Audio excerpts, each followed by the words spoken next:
The countdown presented the 7 worst deaths of couples whose shared trust turned ordinary adventures into fatal tragedies. Each case revealed how love, confidence, and the pressure to impress a partner had overridden even seasoned expertise, turning routine risks into catastrophic decisions that produced safety reforms worldwide. From vacations cut short by mutual reassurance to high-stakes milestones where neither partner wanted to disappoint the other, investigators found that relationship dynamics created blind spots no one had seen coming. The sequence opened with number 7, where a tropical getaway's promise of togetherness proved dangerously persuasive. On July 8, 2014, Jasmine Alvarez, 26, and Kevin Morris, 27, arrived at a beach resort eager to try something new together. Both were healthy, active, and close after 2 years as a couple, but neither had ever been parasailing. Friends described Jasmine as careful and methodical, and Kevin as outgoing and quick to laugh.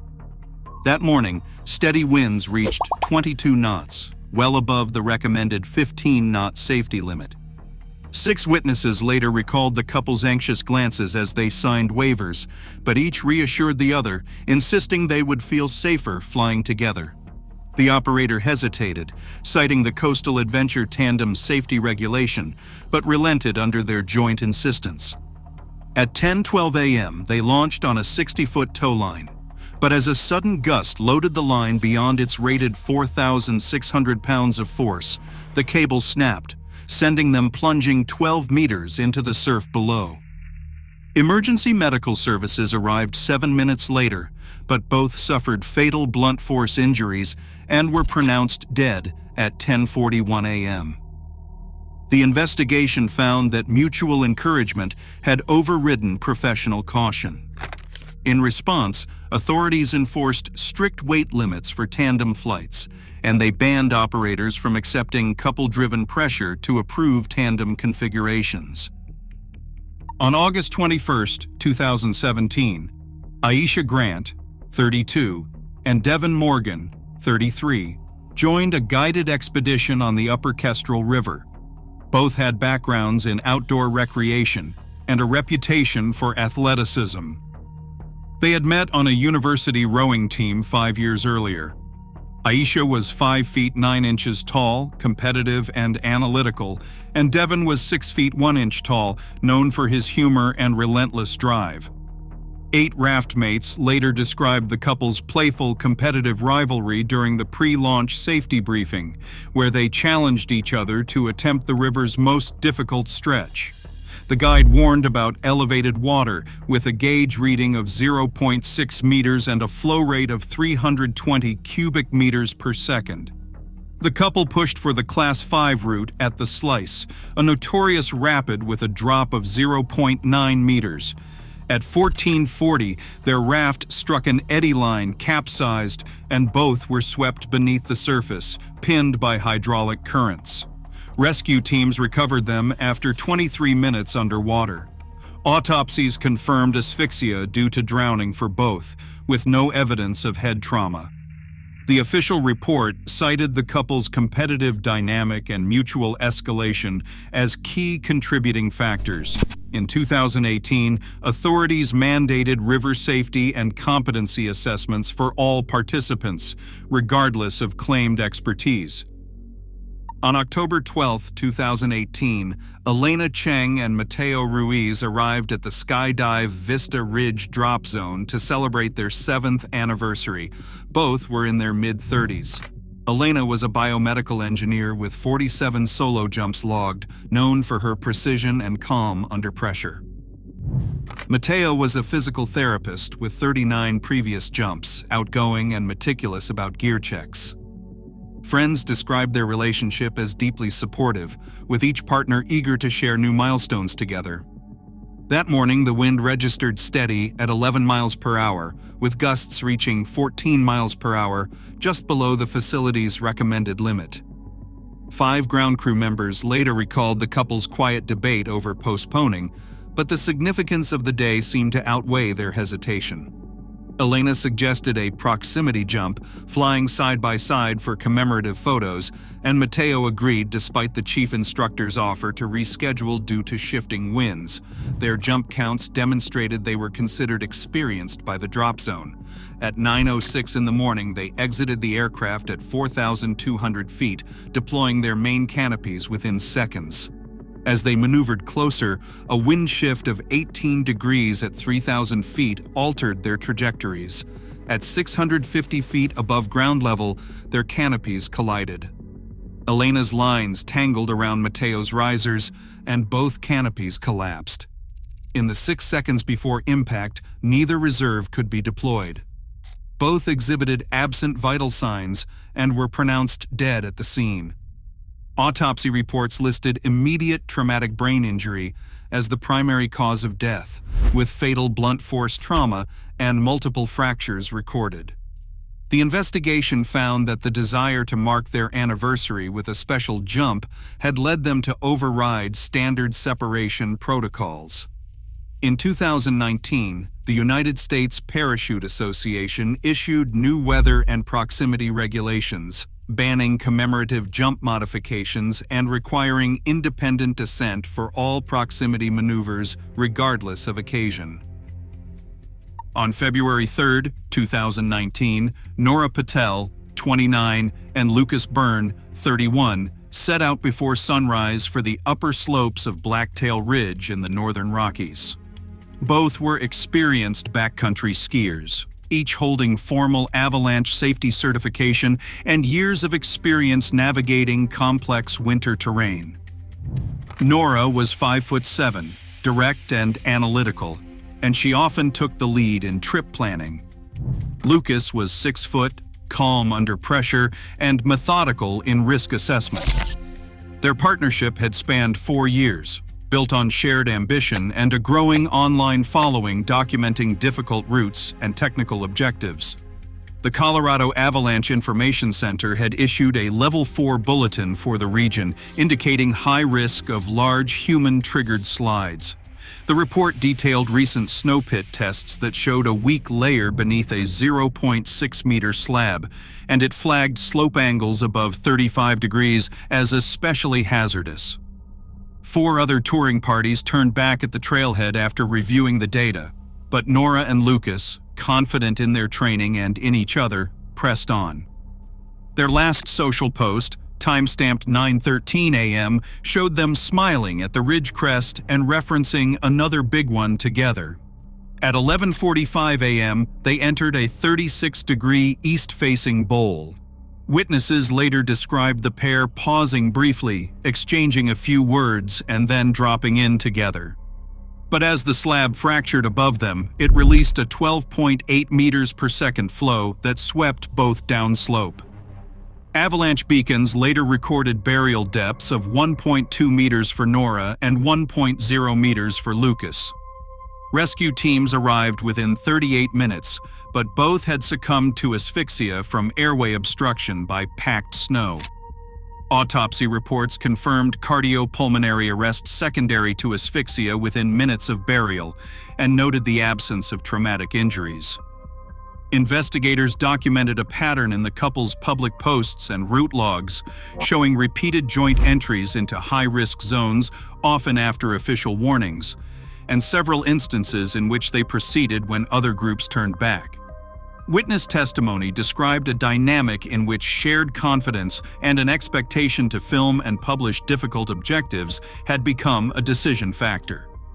The 2020 Avalanche Companion Protocol mandated mandatory beacon checks and required a minimum group size of 3 for entry into Level 4 terrain, reforms intended to counter the normalization of shared risk among expert pairs and to reduce the pressure that partners placed on one another when evaluating turnback points. At 2:17 in the morning on May 4, 2020, Sarah Okafor, 28, and Tyler Becker, 30, stood side by side atop the Solaris Tower, a 156-meter office high-rise in the heart of the city. Both were known for their skydiving backgrounds. Sarah was a structural engineer who had logged 230 jumps. Tyler was a graphic designer who had logged 190 jumps.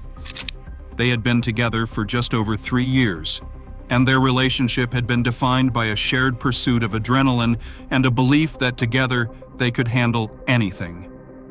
Friends described Sarah as methodical, with a quiet confidence, and Tyler as bold, quick to challenge limits, and known for his infectious energy. Their base jumping experience was recent, 6 months in, but their combined skydiving history gave them a sense of mastery. Rooftop anemometer data on the night recorded wind gusts swinging between 19 and 27 degrees off prevailing, with unpredictable eddies above street level. 2 close friends and fellow jumpers later reported that both Sarah and Tyler had debated the risks, but their mutual encouragement had drowned out hesitation. Text messages sent minutes before takeoff captured the tone. They had written, "We got this. No way I would do it without you." They chose to jump together for the sake of filming an epic urban descent, timing their exits 2.1 seconds apart. Security camera footage from a nearby building documented the sequence. Sarah leapt first, followed by Tyler, both deploying wingsuits designed for rapid trajectory correction. But as they cleared the parapet, a sudden gust deviated Sarah's flight path by 27 degrees, pushing her into the building's southeast corner at a 43-degree impact angle. Tyler, seeing her veer off course, attempted a mid-air maneuver to close the gap, but the same wind pattern caught his suit and drove him downward. Autopsy records detailed blunt force polytrauma in both, confirming the severity of the impacts. Sarah sustained multiple rib fractures and pelvic fractures, bilateral lung lacerations, and a fatal subarachnoid hemorrhage.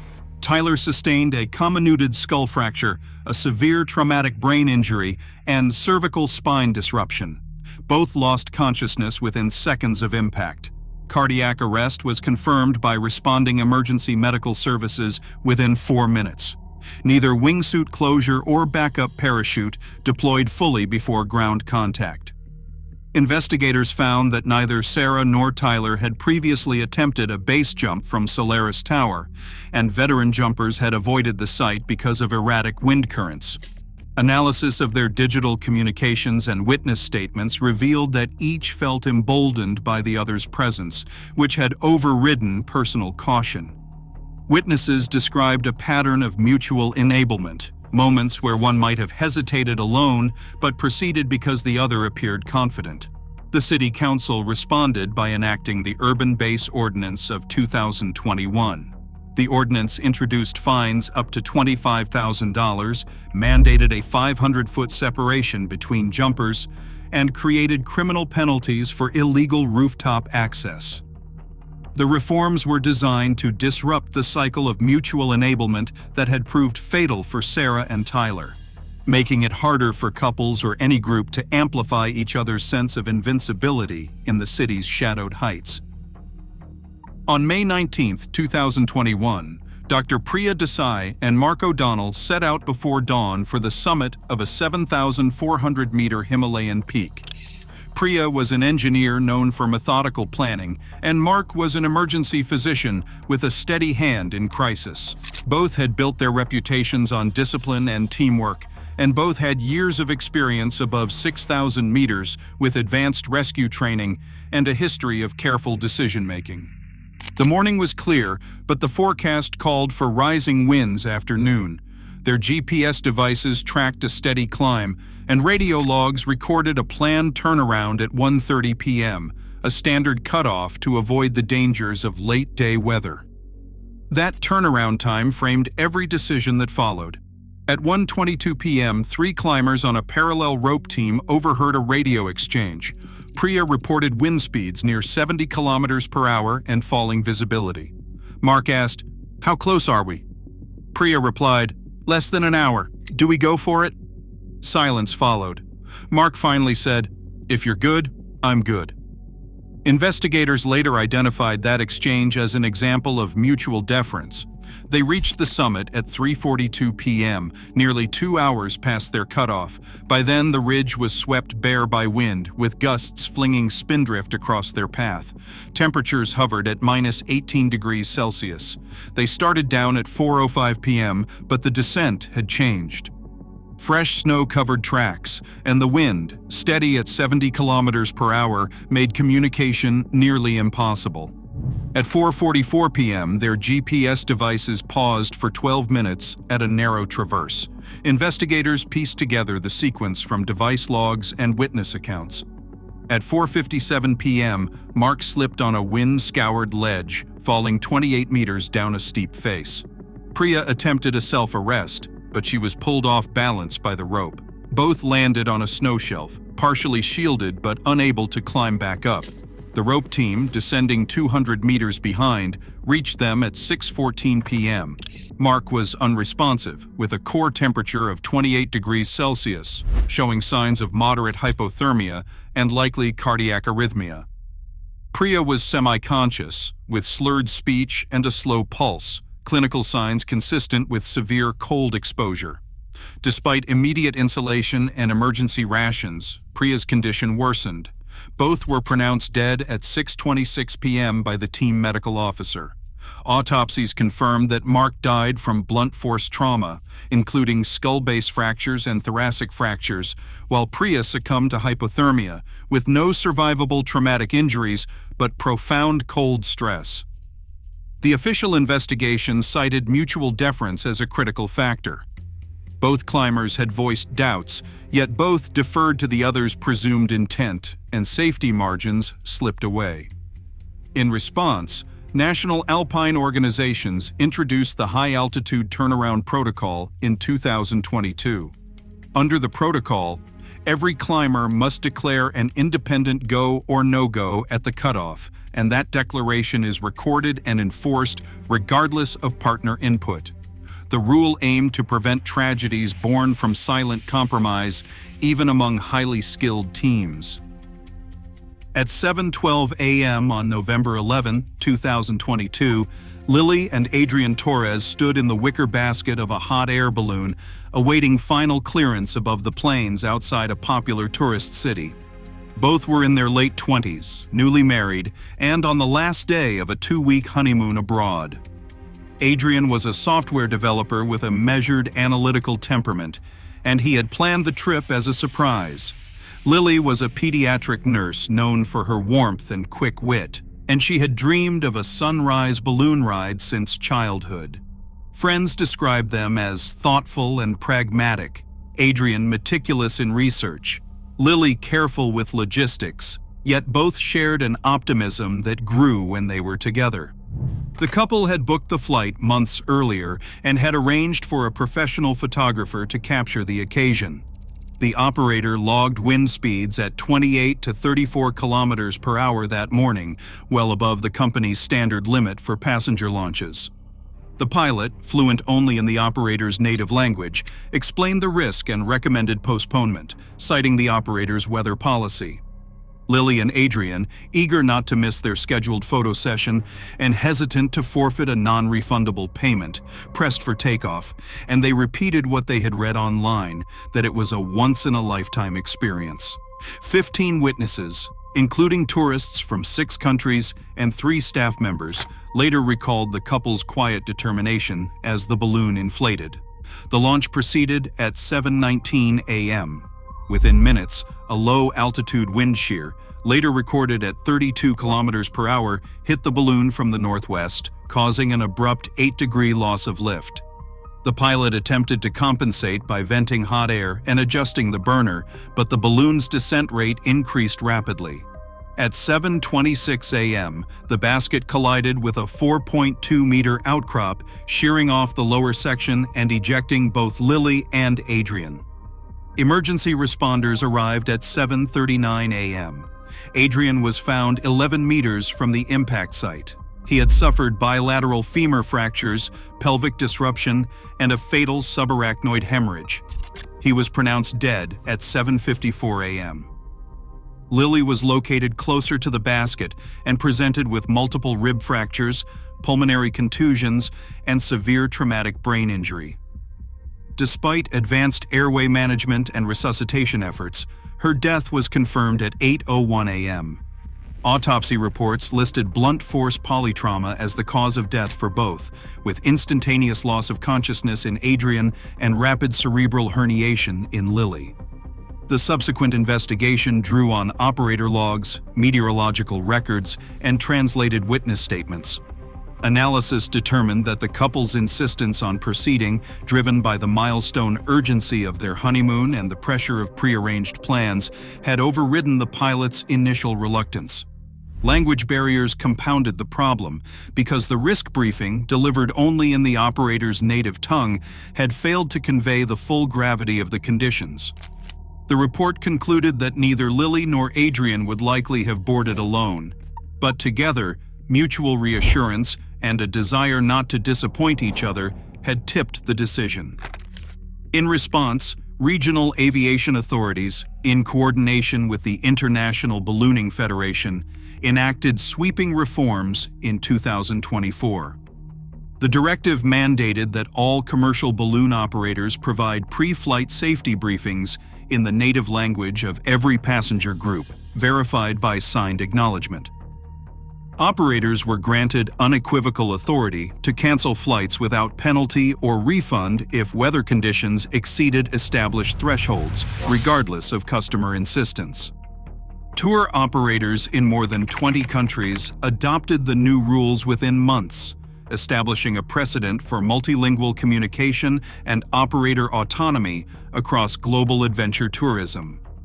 For Lily and Adrian, the promise of a perfect memory became a tragedy witnessed by 15 onlookers.